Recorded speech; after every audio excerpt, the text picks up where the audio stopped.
Sa pagkatapos na naganap na 3-team deal, sa madaming koponan na nag-agawan na makuha si Jrue Holiday, isa ang Boston Celtics na nag-aasam na makuha siya, hindi nga nagpapahuli gumawa agad ang Celtics ng mahigpit na pagtulak para sa kanilang Banner 18 sa panahon ng 2023 hanggang 2024 NBA season. Inulat nga na nagtagumpay ang Boston Celtics na makuha si point guard Jrue Holiday mula sa Portland Trail Blazers, kapalit ni point guard Malcolm Brogdon at center Robert Williams, at 2024 first-round pick ng Golden State Warriors na nakuha nila noong nakaraang trade, at ang kanilang sariling 2029 first-rounder pick. Mataas na mga manlalaro ang binayaran ng Celtics upang makuha lamang si Jrue Holiday, ngunit sa kabila na yan ay nakikita na sulit ito para sa Boston Celtics.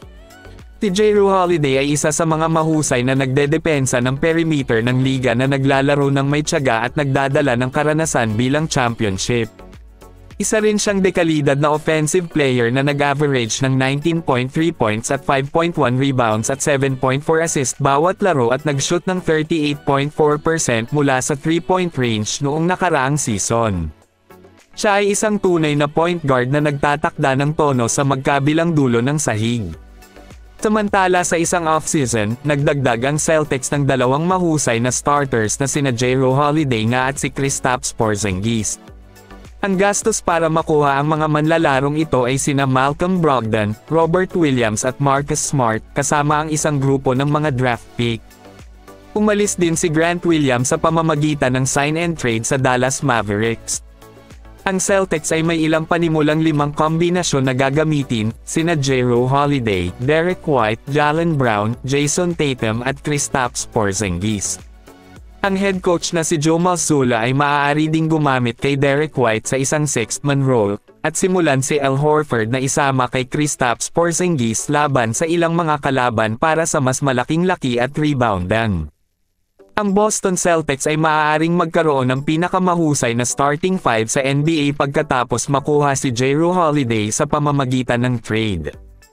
Ang Portland Trail Blazers ay unang humingi ng pagbabalik para sa kanila na gamitin si Jrue Holiday upang makakuha sila at makumplito ang kanilang koponan, na kasama dapat ang 4 o 5 hinaharap na first-round pick, bagamat kalaunan ay pinalambot ng Blazers ang kanilang unang tanong na nilinaw pa rin ng koponan na kailangang isama si Robert Williams sa trade. Si Robert Williams nga ay lumitaw sa 35 laro lamang noong nakaraang taon, na may average na 8 points at 8.3 rebounds, ngunit may paniniwala sa paligid ng liga na higit pa ang kanyang kakayahan kung hindi umiinda ng injury. Ang kanyang pag-alis ay nag-iwan sa Boston Celtics na manipis sa lalim ng malaking tao.